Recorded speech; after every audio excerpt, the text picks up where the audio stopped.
News Kannada ವಾಹಿನಿಗೆ ಸ್ವಾಗತ. ಹುಕ್ಕೇರಿ ತಾಲೂಕಿನ ಯಲ್ಲಿಮುನ್ನೋಳಿ ಗ್ರಾಮದಲ್ಲಿ ಹುಕ್ಕೇರಿ ವಿದ್ಯುತ್ ಸಹಕಾರಿ ಸಂಘದ ಪೂರ್ವಭಾವಿ ಸಭೆ ಬೆಳಗಾವಿ ಜಿಲ್ಲಾ ಉಸ್ತುವಾರಿ ಸಚಿವ ಸತೀಶ್ ಜಾರಕಿಹೊಳಿ ಅವರ ಉಪಸ್ಥಿತಿಯಲ್ಲಿ ಜರುಗಿದೆ. ಪ್ರಾರಂಭದಲ್ಲಿ ಸಚಿವರಿಗೆ ಯಲ್ಲಿಮುನ್ನೋಳಿ ಗ್ರಾಮಸ್ಥರಿಂದ ಸತ್ಕಾರ ನೆರವೇರಿಸಿದರು. ಬಳಿಕ ಕಾರ್ಯಕ್ರಮವನ್ನು ಉದ್ದೇಶಿಸಿ ಸಚಿವ ಸತೀಶ್ ಜಾರಕಿಹೊಳಿ ಮಾತನಾಡಿ, ಅತಿ ಹೆಚ್ಚು ಜನ ಇರುವ ಗ್ರಾಮ ಯಲ್ಲಿಮುನ್ನೋಳಿಯಲ್ಲಿ ಮೊಟ್ಟ ಮೊದಲಿಗೆ 3 ಕೋಟಿ ಖರ್ಚು ಮಾಡಿ ಪಾಯಲೇಟ್ ಸ್ಕೀಮ್ ಮಾಡಿದ್ದೀವಿ. ಬರುವ ಕೆಲ ದಿನದಲ್ಲಿ ಎಲ್ಲ ಕಡೆಗೆ ಹೆಚ್ಚು ಅಭಿವೃದ್ಧಿ ಮಾಡ್ತೀವಿ. ಆದರೆ ಈ ಕ್ಷೇತ್ರದಲ್ಲಿ ಎಂತಹ ನಾಯಕರು ಇದ್ದಾರೆ ಅಂದ್ರೆ ತನ್ನ ಮನೆಗೆ ಬೆಂಕಿ ಹಚ್ಚಿ ತಾನೇ ಹೋಗ್ಕೊಳ್ಳೋ ಜನ ಇದ್ದಾರೆ. ಹೀಗಾಗಿ ಬರುವ 5 ವರ್ಷ ನಮ್ಮ ಜೊತೆಗೆ ಕೈ ಜೋಡಿಸ್ತಿಲ್ಲ ಅಂದ್ರೆ ಮತ್ತೆ 5 ವರ್ಷ ಹೋಗಬೇಕಾಗುತ್ತೆ ಅಂತ ವಿರೋಧಿಗಳಿಗೆ ಟಾಂಗ್ ಕೊಟ್ಟಿದ್ದಾರೆ. ಇನ್ನು ಆ ಜಾತಿ ಈ ಜಾತಿ ಅಂತ ಹೇಳ್ತಾ ಇದ್ದು ಸಂಕೇಶ್ವರ ಹಿರ ಸಕ್ಕರೆ ಕಾರ್ಖಾನೆಗೆ 70ರಷ್ಟು ಕಬ್ಬು ಕಳಿಸುವುದು ಲಿಂಗಾಯತರು. ಹೀಗಾಗಿ 70ರಷ್ಟು ಲಿಂಗಾಯತರಿಗೆ ನಷ್ಟ ಮಾಡಿದ್ದು ಯಾರು ಅಂತ ವಿರೋಧಿಗಳಿಗೆ ಸವಾಲ್ ಹಾಕಿದ್ದಾರೆ. ಅತಿ ಹೆಚ್ಚು ಜನ ಇಲ್ಲಿದ್ರು ಆ ಲಿಸ್ಟ್ನಲ್ಲಿ ತಂದು ತೋರಿಸಿ ಎಲ್ಲಿ ಮಾಡಬೇಕಂತ 850 ಜನ 66 ಜನ ನಾನು ನೋಡಿದೆ. ಹೈಯೆಸ್ಟ್ ಇದ್ದಾರೆ ಇದೇ ಊರಿಗೆ ಮಾಡೋದು. ನನಗೆ ಡೈರೆಕ್ಟ್ರು ಗೊತ್ತಿಲ್ಲ, ಯಾವುದು ಗೊತ್ತಿಲ್ಲ. ಲಿಸ್ಟ್ ನೋಡಿ ಇಲ್ಲೇ ಕೊಡೋದಂತ ಸುಮಾರು 3 ಕೋಟಿ ಹೆಚ್ಚು ಕಮ್ಮಿ ದುಡ್ಡನ್ನು ಪ್ರಾಯೋಗಿಕವಾಗಿ ಪಾಲೆಟ್ ಸ್ಕೀಮ್ ಮಾಡಲಿಕ್ಕೆ ಇಲ್ಲಿ ನಾವು ಕೊಟ್ಟಿದ್ದೀವಿ. ಇನ್ನು ಬೇರೆಯವ್ರಿಗೆ ಮಾಡ್ತೀವಿ, ಮಾಡೋದಿಲ್ಲ ಅಂತಲ್ಲ, ಅದರ ಸಮಯ ಬೇಕಾಗುತ್ತೆ. ನಮ್ಗೆ ದುಡ್ಡು ಬರ ಇದನ್ನು ಮಾಡಿದ್ವಿ ಅದು ಮಾಡಿದಂತ ಇರುವಂಥದ್ದು ಏನೂ ಇಲ್ಲ. ಹೊರಗಿನವರು ಆ ಜಾತಿ ಈ ಜಾತಿ ಮಾತ್ರ ಇರುವಂಥದ್ದು. ನಮ್ಮನ್ನು ಕೆಲವು ಪ್ರಶ್ನೆದಾಗಿ ನಾಯಕರು ಕೇಳಿದಂಗೆ ರಿಷಬ್ ಕೇಳಿದಂಗೆ ಈ ಸಂಕೇಶ್ವರ ಶುಗರ್ ಫ್ಯಾಕ್ಟ್ರಿ ಪ್ಲಸರ್ ಯಾವ ಜಾತಿ ಅವರ ಯಾವ ಜಾತಿ ಅವ್ರ ಮತ್ತೆ ಈಗ ಫ್ಯಾಕ್ಟ್ರಿ ಬಂದರೆ ತೊಂದರೆ ಕೊಡ್ತಾರೆ ಯಾರು? ಮತ್ತು ಅವ್ರು ಏನು ಯಾವ ಫ್ಯಾಕ್ಟ್ರಿ ಮುಟ್ಕೊಂಡು ಹೋಗ್ಬೇಕು? ಅವ್ರು ಹಿಂಗಾಯ್ತು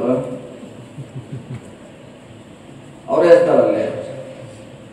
ನಾಳೆ ಫ್ಯಾಕ್ಟ್ರಿಗೆ ಏನಾರು ಹೆಚ್ಚು ಕಮ್ಮಿ ಆದ್ರೆ ತೊಂದರೆ ಅನ್ಬೋದು.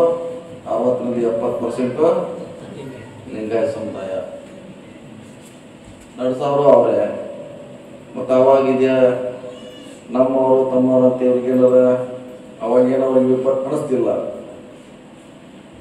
ಸೊ ಇನ್ನು TC ಇಂದ ಹೆಚ್ಚು ಕಂಪನಿಗೆ ಯಾರು SC-ನ ST-ನ ನಾಯಕರು ಹೊಲನಿಲ್ಲ, SC-ಗಳು ಹೊಲನೇ ಇಲ್ಲ. ನೌಕರಿ ಮಾಡೋರಷ್ಟ ಹೊಲ ಇರೋರು ಯಾರು? ಫಸ್ಟ್ ಲಿಂಗಾಯತರು, ಮರಾಠ, ಜೈನರು. ನನಗೆ ಭಾಳ ಆಶ್ಚರ್ಯಕರ ಘಟನೆ ಆಯಿತು. ನನಗೂ ನಿನ್ನೆ ಪೇಪರ್ನಲ್ಲಿ ನೋಡಿ ನನಗೂ ಹೇಳಿದ್ವಿ ಈ ರೀತಿ ಯಾಕೆ ನೀವು ಈ ಕೆಲಸ ಇಟ್ಟು ಸ್ಪೀಡ್ ಮಾಡ್ತಾರೆ ಅಂತ ಬಂದು ಕೇಳತ್ತಾವ. ಅದಕ್ಕೆ ಉತ್ತರ ಇಲ್ಲ ನಮ್ಮ ಕಡೆ. ಕನ್ಫ್ಯೂಸ್ ಆಗ್ಯಾರ ಇವರು ಡೈರೆಕ್ಟರ್ಗಳೆಲ್ಲ ಕೂತು ತಿಳಿದಾಗ ಇವರು ಹಿಂದೆ 4 ವರ್ಷ ಮಾಡಿಲ್ಲ, 30 ವರ್ಷ ಮಾಡಿಲ್ಲ, ಹಿಂಗೇನಂತ ಅರ್ಥೈತಿ ಯಾಕೆ ಮಾಡಿದ್ರೆ ಅಂತ ಅವ್ರು ಕೇಳತ್ತ. ಇವ್ರು ಹೇಳಿ ಹೋಗ್ಬೇಕು, ಇವ್ರು ಕೇಳದೇ ಇಲ್ಲ. ಹೊಸ ಪ್ರಶ್ನೆ ಜಗತ್ತಿನಾಗ ಎಲ್ಲೆಲ್ಲೂ ಪ್ರಶ್ನೆ ಇವ್ರು ಕೇಳಲ್ಲ, ಇವ್ರು ಏನು ಹೇಳಬೇಕು ಇವರು ತಿಳಿದಿಲ್ಲ. ಸೊ ಇಂಥವ್ರು ಕೂಡ ಬೆಳೆಸಿದ್ದಾರೆ ನೀವು ಮುಖಂಡರು. ಇಂಥ ಜನ ಕೂಡ ಬೆಳೆಸಿದ್ದಾರೆ. ಇವ್ರು ಹೆಂಗಂದ್ರೆ ಹೋಳಿ ಮನ್ಯಾಗ ತಮ್ಮ ಮನೆಗೆ ಬೆಂಕಿ ಹಚ್ಚಿ ಹೋಗ್ಕೊಳ್ಳುವಂಥ ಜನ.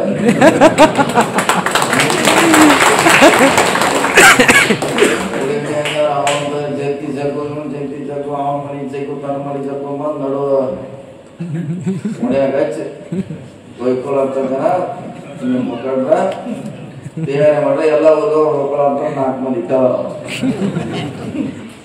ರಸ್ತೆ ಯಾಕೆ ಮಾಡ್ಕೊಂಡಾರ, ಬ್ರಿಡ್ಜ್ ಯಾಕೆ ಮಾಡ್ಕೊಂಡಾರ.